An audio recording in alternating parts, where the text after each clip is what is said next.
Bosco, good morning. You are the president of Brésil-Afrique Institute in Fortaleza and also general coordinator of the Brésil-Afrique Forum that will take place in São Paulo in November. Why did you choose as main theme of the forum the food security? It's very important to discuss about food security for Brazil, for Africa, but also for other regions.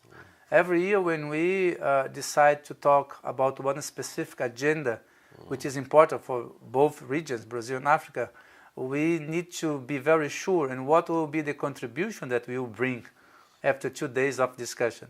And this year, 2019, we decided to talk about food security, which is a very important agenda for Brazil, for Africa, and from other regions.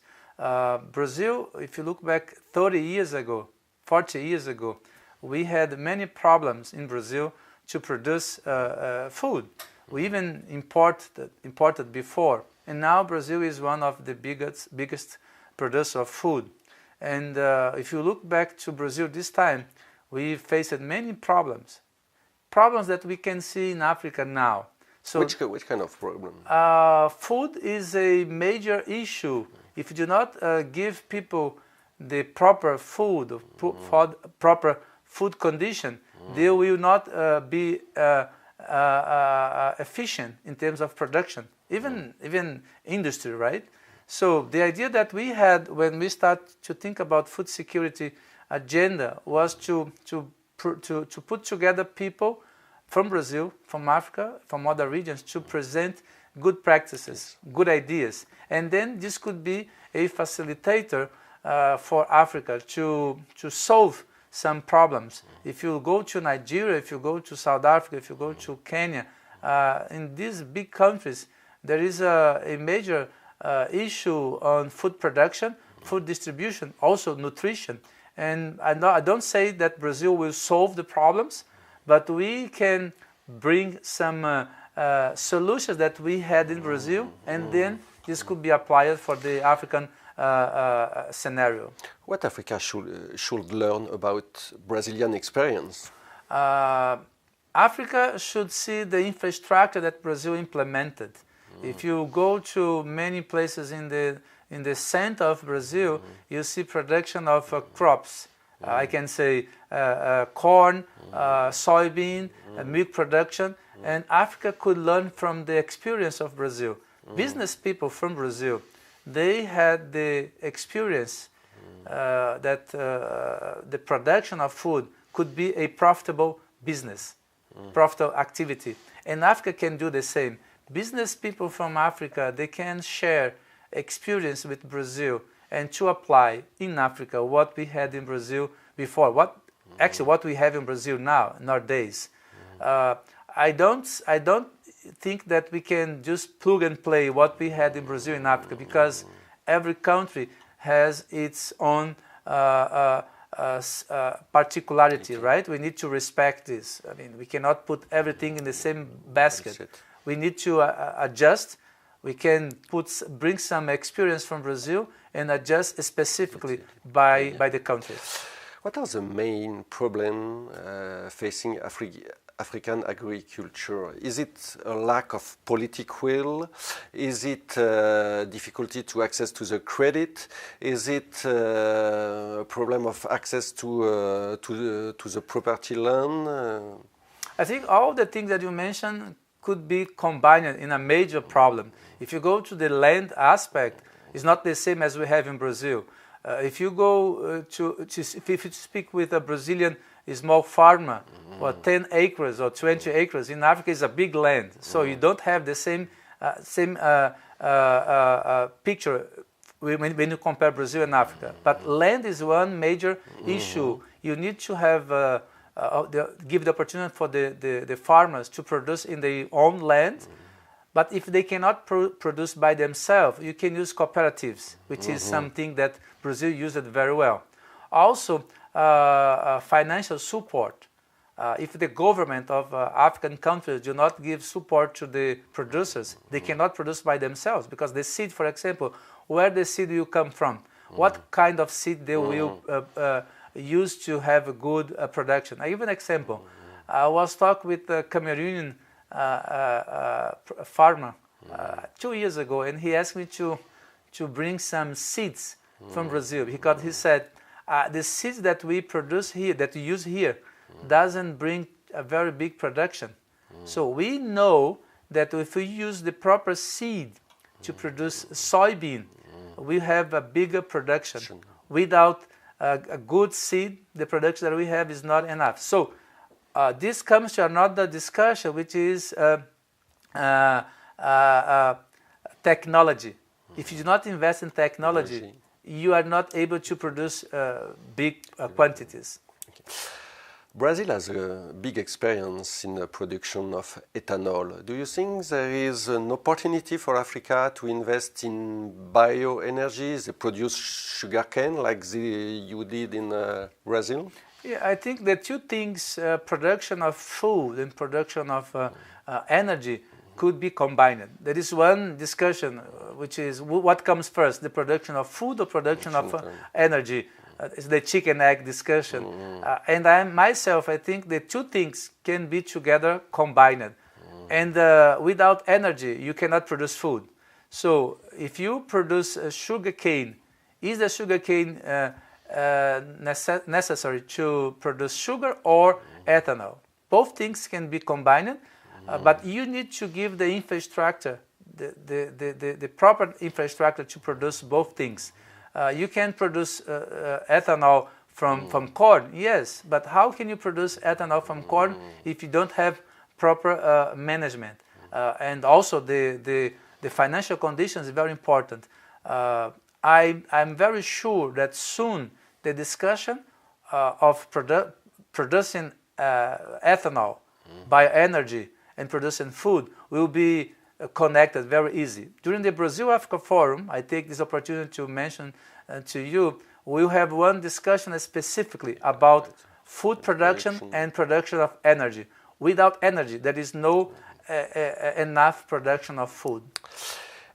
Former President Lula was very proactive to develop the ties, the relation with Africa. Does the new President Bolsonaro has this kind of priority? Looking back to 2003, the former President of Brazil, Lula da Silva, he said very clear that Africa and also Latin America would be a priority for his government. During the 8 years that he stayed as the President of Brazil, he traveled too much to many places within Africa. And every time when he traveled to many countries in the continent, he brought with him many business people.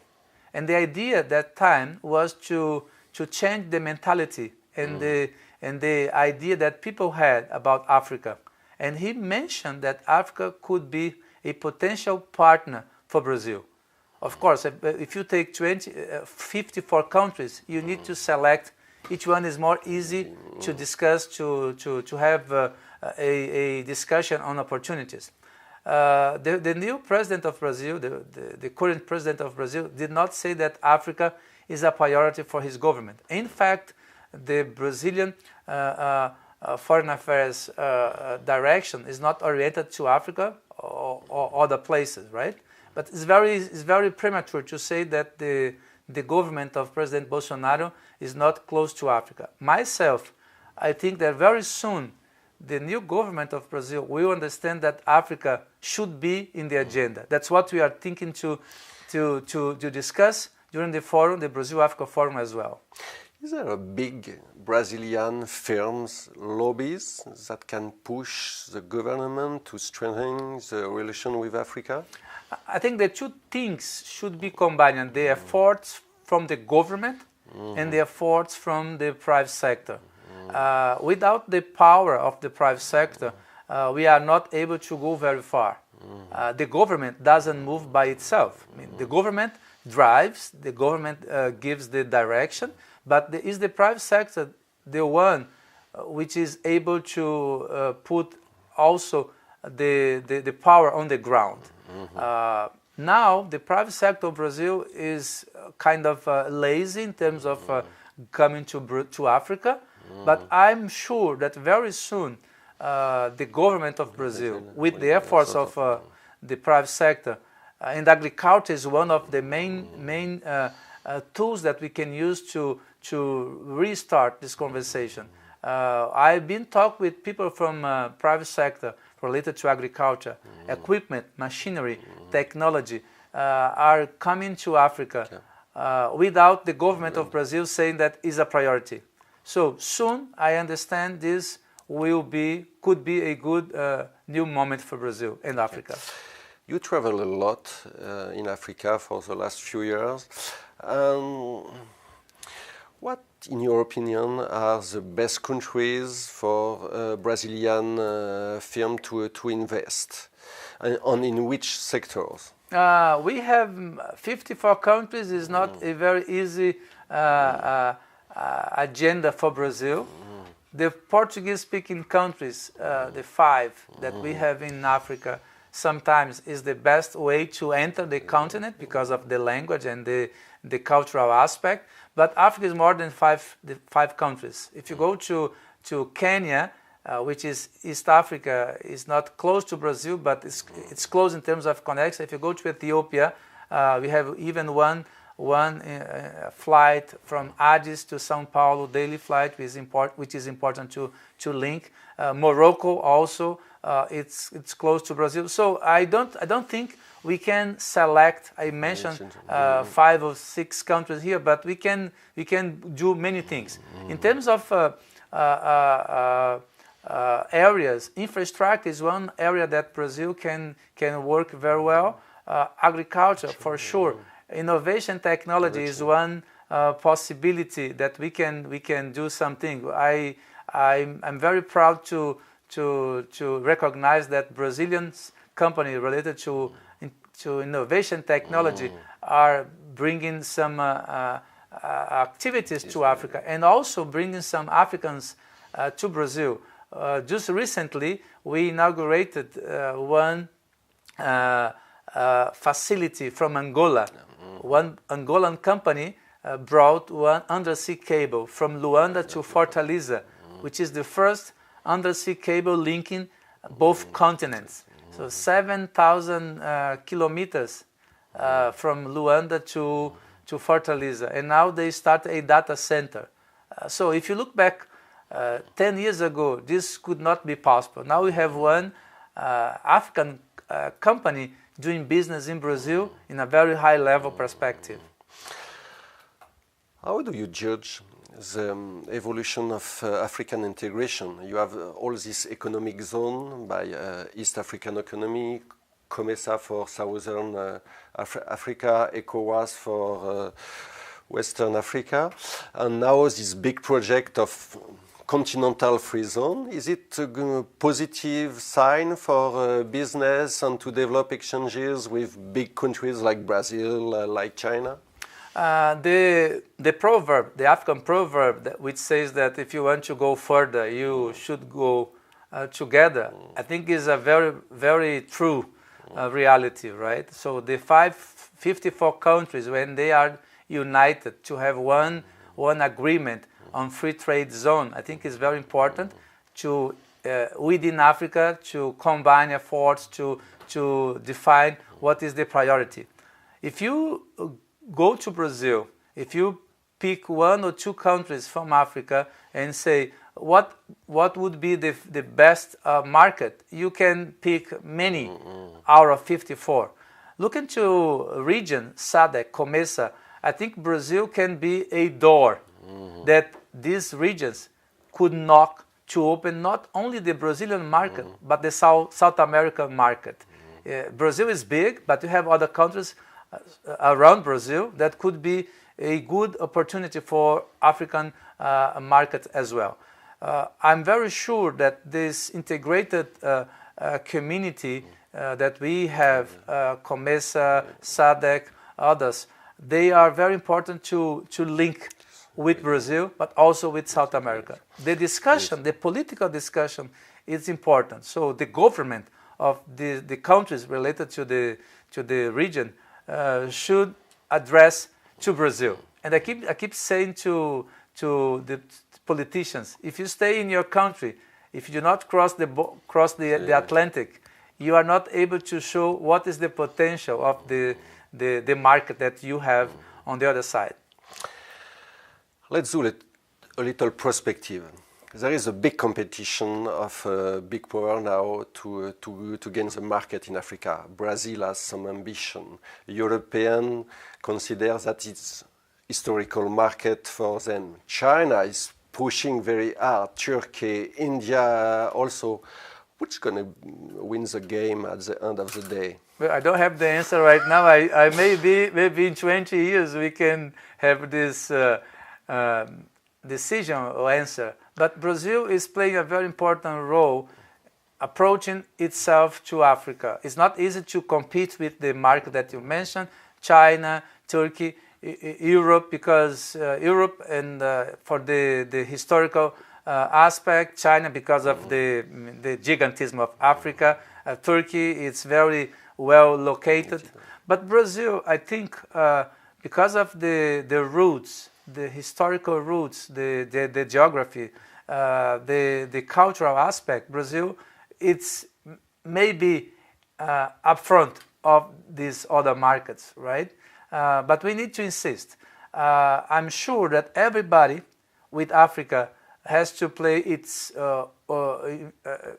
important and a specific role. I don't think it's a matter of who is going to win, because the market is it's very wide. Everybody knows that the consumption, the middle class, the figures in Africa are very big, but we should not say Africa as a place to take something, but we should see Africa as a place to partner. We can also learn from Africa. I just mentioned to you one good example. The biggest airport of Brazil, São Paulo airport, is run now by one South African company. So this is a two-way possibility to win. It's a win-win situation. Win-win situation, as the Chinese say. Well, as we should say as well. João Bosco, thank you very much. It's my pleasure. Thank you very much.